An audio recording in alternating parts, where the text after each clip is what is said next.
Farm Bureau as an organization has been wholeheartedly supportive of our work together with Island Harvest in addressing the needs of hunger on Long Island.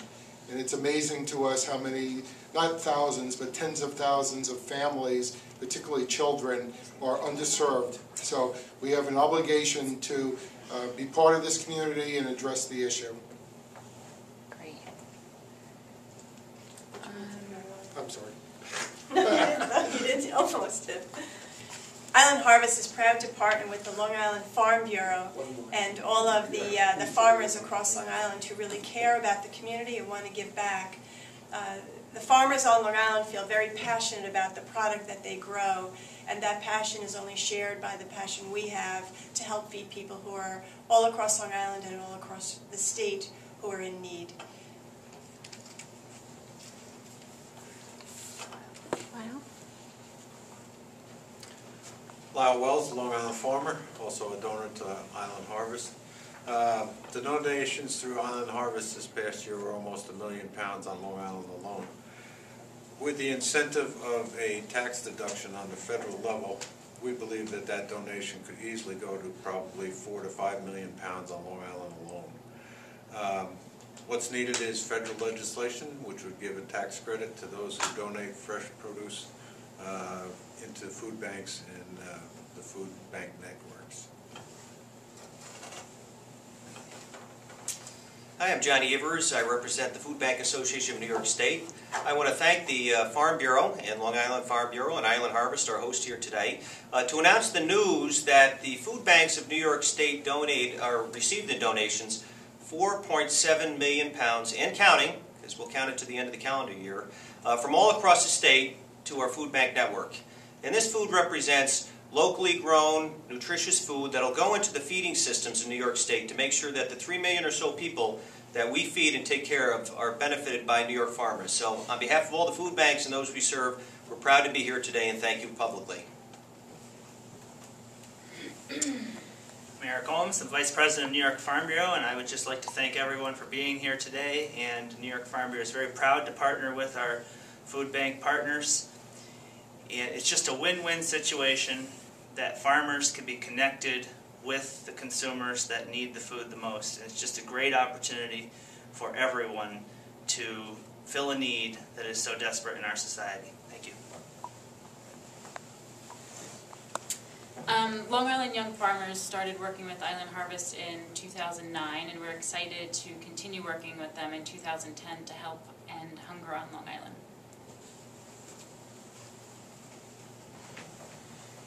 Hi, I'm Brian Zim, Chairman of the New York State Young Farmer Rancher Committee, and we're proud to partner with the local food banks and continue our annual growth of food donated.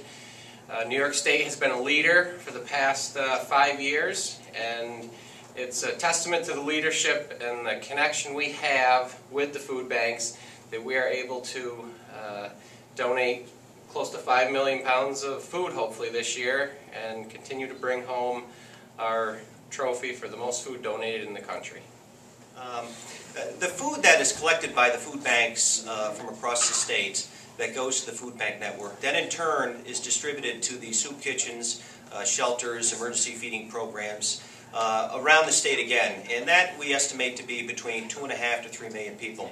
And this fresh, nutritious produce that comes from farmers supplements the diet that we have. I mean, we do canned drives and we do other drives for food, but nothing can take the place of the fresh, nutritious food. And we think, in turn, this trains our consumers at the agencies, at the soup kitchens and food pantries to then become healthier, to look for those products, to shop for those products, and in turn creates new consumers down the road for New York and locally grown. So we believe it's a win-win not only for nutrition and donations, but also in economic development, and it certainly supports our farmers who have been probably the biggest boosters when it comes to donors in New York State. Randy, would you talk a little bit concisely about the needs of families and how that's grown? You know, with unemployment and underemployment is such a big problem in the state of New York and all across this country, donated food is an essential part of what they're counting on to help feed their families.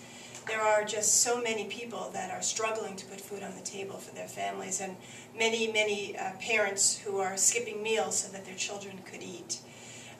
Farmers' donations are fresh fruit and produce is important because it's bringing the right kind of food to families that are struggling. Children don't often know where products like this come from, and when they get access to this kind of product, they learn about growing, harvesting, and consuming this kind of food, and understand that eating fresh fruits and produce is a lot better than eating sugary snacks that may be easier to get to, but don't feel as good when they eat it. Awesome. And Lyle, can you talk about how farmers feel about donating food to people who need it? I think farmers generally, through our history, have been very generous in regards to their time, not only in their communities, but it's going beyond that now, and that the need on a hunger basis is even more exaggerated, so to speak, in this type of economy. So the true goodness of farmers and the community that they support has come out in this, and John mentioned it, the donations, the goal was 4 million. We're almost at 5 million pounds for 2010, so it gives you a good, warm feeling knowing it. And it does help us as growers too to get top quality product to our normal supply chains, whether it be the Stop and Shops, the King Cullens of the world and stuff like that. We can get better product to them if we know we have an outlet for stuff that isn't, perfect, but certainly more than edible.